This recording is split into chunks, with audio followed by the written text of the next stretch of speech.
జరిగినది, జరుగుతున్నది, జరగబోయేది,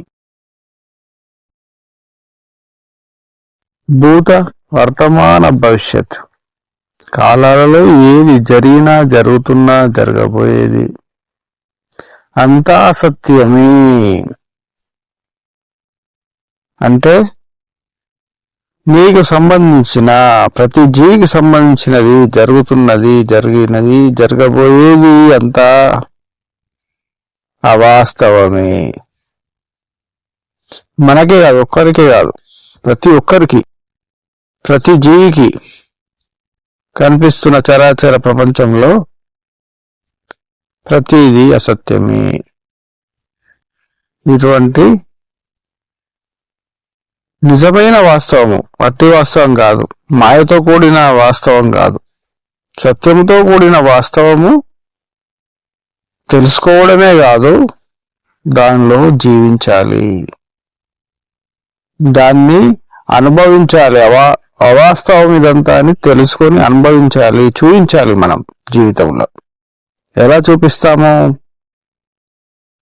నిన్నొక వ్యక్తి దూషించాడనుకోండి, జరుగుతున్నది ఇప్పుడు ప్రజెంట్, అది అవాస్తవం.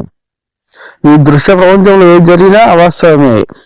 జరుగుతున్నది అవాస్తవమే, జరిగినది వాస్తవమే, జరగబోయేది కూడా అవాస్తవమే. స్పష్టత. ఒక యోగికి,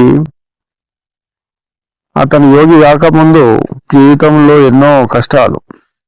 ఈ కష్టాలనే పదము మనము సత్యమని నమ్మినప్పుడు, అది సత్యము కాదని తెలుసుకున్న తర్వాత ఆ స్థితి వేరు. కాకపోతే అందరికీ అర్థం కావాలని చెప్తున్నాను. అతను దైవాన్ని, యోగాన్ని, ప్రాణాన్ని నమ్మి, తన యొక్క స్వస్వరూప ప్రాణాన్ని నమ్మి సాధన చేశాడు మొదట. అప్పుడు అతను వైభవంగా సంసారంలో ఉన్నాడు. అతని దగ్గర చెప్పలేనట్టు ధనము, 10 మందికి పనిచేయటటువంటి ధనము, అది తనది అని అనుకున్న స్థితి. అది తాను వాటిలో జీవిస్తున్నా అనే భ్రమలో, గొప్పతనంలో జీవిస్తున్న భ్రమలో ఉన్నప్పుడు స్థితి అతనిది. ఎప్పుడైతే సాధనలో వెళ్ళాడో, సాధనలో ఒకటి మోసాలు, నమ్ముకున్న వాళ్ళు మోసాలు, వ్యాపారంలో మోసాలు, ఇంటి వాళ్ళ మోసాలు, ఇలా అది క్షీణిస్తూ పోయింది. సాధన అంటే ఏంది మరి? వాస్తవం వైపు తీసుకెళ్ళలేదు కదా, అదంతా అసత్యమని నిరూపించబడాలి. సాధన అంటే సత్యం ఏంటో మీరు చూపించాలి, అదే కదా సాధన. అతను అది గ్రహించక, నాకే అన్ని కష్టాలు వస్తున్నాయి, నాకే ఇటువంటి దైవంలో వెళ్తుంటే ఇలా జరుగుతున్నది, చెడ్డ మనుషులకు అంతా వైభవమే ఉంది, ఇంకా గొప్పమైనటువంటి వైభవం కలుగుతున్నదని భ్రమించాడు. అయినా అతను దైవాన్ని వీడలేదు. చాలా మంది చెప్పారు దైవంలో నీవు నష్టపోతున్నావని, కానీ అతను వీడలేదు. చివరికి అతను జైలు పాలు కూడా కావాల్సి వచ్చింది. అప్పుడు అతను అందులో ఒక 10 సంవత్సరాలు గడుపుతున్నప్పుడు అతను ఆలోచించాడు, తాను నేర్చుకున్నది ఏమిటి? ఏది సత్యం కాదు, దృశ్యమానం. కాబట్టి అది సత్యమని అనుకొని నా కష్టాలు వచ్చినాయి అనుకుంటాం. ఈ దృశ్యమానమైనటువంటి సంసారము, వైభవము, ఈ జైలు జీవితం అంతా అసత్యంది కదా. అసత్యమైన దాన్ని సత్యమని నేను బాధపడడం ఏ విధంగా కరెక్ట్ అని ఆలోచించాడు. అప్పుడు అతను నిజమైనటువంటి మనసును దాటిన స్థితిలో సాధనను మొదలుపెట్టాడు. ఏదైతే కనిపిస్తున్నదో అది సత్యము కాదు, జరిగినది సత్యము కాదు, జరగబోయేది సత్యము కాదనే తత్వాన్ని తెలుసుకొని అతను ఎవరేమన్నా కానీ దానికి స్పందన లేకుండా పోయాను. సత్య నిర్ధారణకు వచ్చాడు అతను, ఇది అసత్యమని. కాబట్టి అతను వారి యొక్క చెడు గుణాలను చూడలేదు, తన యొక్క మంచి గుణాలను చూడలేదు. స్పందనారహితంగా ఉండి కూడా ఏదో వ్యవహారం నడిపిస్తూ నిరంతరము అంతర్గతంగా వెళ్ళిపోయాడు. లాయర్ మహాశయులు ఒకసారి అన్నారు, నువ్వు కర్మ చేయు, ఊరకే ఉండలేం కదా మరి. ఏమి చేయకుండా ఇదంతా సత్యమని ఊరకే ఉండలేం కదా. అప్పుడు ఏం చేయాలి? కర్మ చేయాలంటాడు భగవద్గీతలో కృష్ణ పరమాత్మ. మరి ఏ కర్మ చేయాలని అడిగారు లారీ మాషాయికి అతని శిష్యులు. అప్పుడు అన్నాడు మహానుభావుడు, నీ యొక్క ఆత్మకర్మ చేయు నాయన అన్నాడు. అది ఎలా ఉంటుంది అన్నారు శిష్యులు. నీ యొక్క మనస్సును నడిపిస్తున్నది ఏదైతే ఉందో, ఆ చైతన్యాన్ని నడిపిస్తున్నది ఏదైతే ఉందో, ఆ శక్తిని పట్టుకో. ఆ శక్తి మాయలో పడకు. ఆ శక్తిని నడిపించేటువంటి శక్తిలో నువ్వు లీనమైపో. ఆ శక్తి స్వరూపమే నీవు కాబట్టి నీవు అనంత చైతన్యుడవు. ఈ కనిపిస్తున్న చరాచర జగత్తు విశ్వము అంతా ఆ చైతన్య స్వరూపం నుంచి వచ్చినది కాబట్టి నీవు అల్పుడవై జన్మలెత్తుతూ చీమగా, కుక్కగా, పందిగా, పులిగా, మానవునిగా ఇలా పరివర్తన చెందుతున్నావు. దాన్ని సత్యమని భావిస్తున్నావు. ఎప్పుడైతే నీకు ఈ జ్ఞానం వచ్చిందో, నువ్వు ఆత్మకర్మ చేస్తూ ఉంటావో, నీవు వ్యాపారం చేసినా ఏం చేసినా, నీకు లాభం వచ్చినా నష్టం వచ్చినా అది సత్యం కాదు, గుర్తుంచుకోవాలి.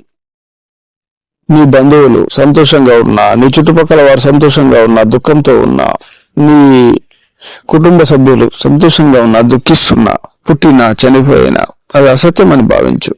నీ శరీరం క్షీణించినా, నీ శరీరం మంచిగా ఉన్నా అది అసత్యం అని భావించు.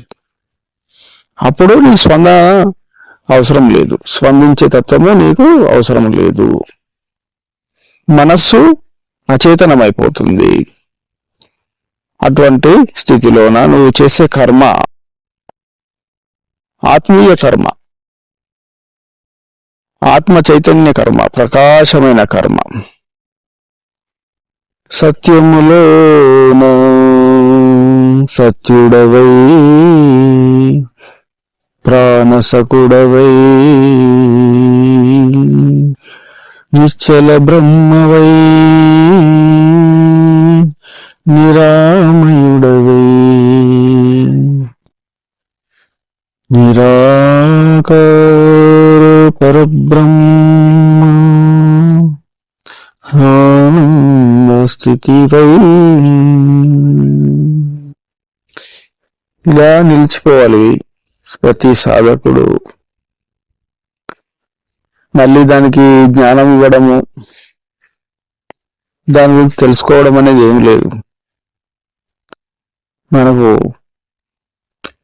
సబ్జెక్ట్ ఉంది, దీని గురించి పెద్దగా తెలుసుకోవాలి, లోతైన చర్చ జరగాలి, పిహెచ్డి చేయాలి, ఇదేమి లేదు అక్కడ. అది ఉన్న ఇటువంటి పిచ్చి పిచ్చి ఆలోచనలు బంద్ చేయాలంటే మానుకోవాలి. ఒక స్థితికి పోయినాక ఏమీ ఉండదు. దాని గురించి వర్ణించడము, దాని లోతులోకి వెళ్ళడం, అంతేగాని దాని శాస్త్రము, దాని నాలెడ్జ్ అదంతా తెలుసుకోవాలి. సబ్జెక్టు మైండ్ అంతా పక్కకు పెట్టేసేయాలి. సాధకు అక్కడ ఉండడానికి ప్రయత్నించాలి, అక్కడి నుంచి జరగడానికి ప్రయత్నించకూడదు. అది మనస్సు చేస్తుంది అన్నమాట. మనసు తన ఉనికిని కోల్పోయింది కాబట్టి అది ఉనికి కోరుకుంటుంది కదా. ఆ కోరుకునే ఉనికికి మనము సహాయం చేయకూడదు. నువ్వు ఏదో ఒక చోట స్థిరమైనది ఉన్నది, దాన్ని పట్టుకుంటా అనుకోవాలి, కానీ అక్కడ కూడా నీ మనసును పెట్టి దాన్ని పరిశోధించడం ఏంటే తప్పది. అలా స్థిరుడవే ఆనందంగా ఉన్నప్పుడు సత్య గురువులు, సిద్ధ పురుషులు తమ జ్ఞానాన్ని అందించారు. తాము స్థిరులై నిత్య సమాధిలో సజీవంగా స్థిరులై ఆత్మ చైతన్య రూపులై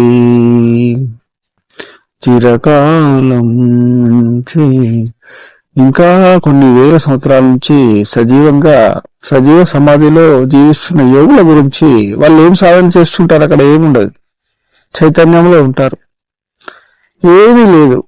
నీ స్వరూపం నువ్వు ఇప్పుడు ఉన్నావు అంటే నీ తినుకుంటా అలాగే ఎప్పటికీ ఉండగలిగితే అంతే. ఈ స్థితిని ఏరుకోవడానికి అన్ని శాస్త్రాలు, హఠయోగము, రాజయోగము, భక్తి యోగం అన్నీ నువ్వు స్థిరలో రావడానికే. అక్కడ ఇంకేదో వెతకడానికి ఏం లేదు, నువ్వే ప్రకాశం కదా. కాబట్టి మనము ఒక దగ్గర వర్ణించడం, జ్ఞానం పక్కకు పెట్టేసి సత్యసంధులుగా ఆత్మజ్యోతులుగా మన ప్రకాశంలో మనం లీనమైపోయి ఉంటే అక్కడ సమయము లేదు, కాలము లేదు, ఏది సత్య వస్తువులో ఉండిపోతావు, అసత్య వస్తువును వదిలేస్తావు. కాబట్టి అసత్య వస్తువును వదలడమే నువ్వు సత్యం చేరడం. మనసును వదిలినవా, మనసు తత్వాన్ని వదిలినవా, దాని యొక్క భయము అన్ని, దాని యొక్క గుణాలు పక్క జరిగినాయా, గుణరహితుడు అయినవా, అంతే. అయినాక కూడా మళ్ళీ ఎగ్గుతూ ఉంటుంది మనస్సు. ఈ స్థితిలోకి వచ్చాక కూడా దాని తత్వం ఏంటంటే రీసెర్చ్, తెలుసుకోవడం. సైంటిస్ట్ అన్నట్టు అది మనస్సు. తెలివి ఎక్కువ ఉంటుంది దానికి మనసుకు. ఎప్పుడైతే ఆత్మలో దర్శనం కానీ, ఆత్మలో దర్శనం అని కూడా కాకుండా, దర్శనం అనేది కాకుండా నీ స్వరూపంలో అసలు నువ్వే ప్రకాశం కదా. ఆ ప్రకాశం నువ్వైనప్పుడు ఆ ప్రకాశం నుంచే పుట్టిన మనస్సు కానీ, ఈ యొక్క చరాచరం కానీ అవి నశిస్తూ ఉంటాయి, పుడుతూ ఉంటాయి. కాబట్టి వాటి ఉనికి ఉంటుంది, స్థిరత ఉంటుంది, అస్థిరత ఉంటుంది. స్థిరత ఉన్నప్పుడు మాయ అనిపిస్తుంది, నిజం అనిపిస్తుంది మాయతోటి. అస్థిరత అయినప్పుడు కనిపించదు. కాబట్టి ఈ జన్మలు ఇవన్నీ కనిపించడము, మాయమవడం, ఈ ప్రపంచంలో మన వైభవం, మన యొక్క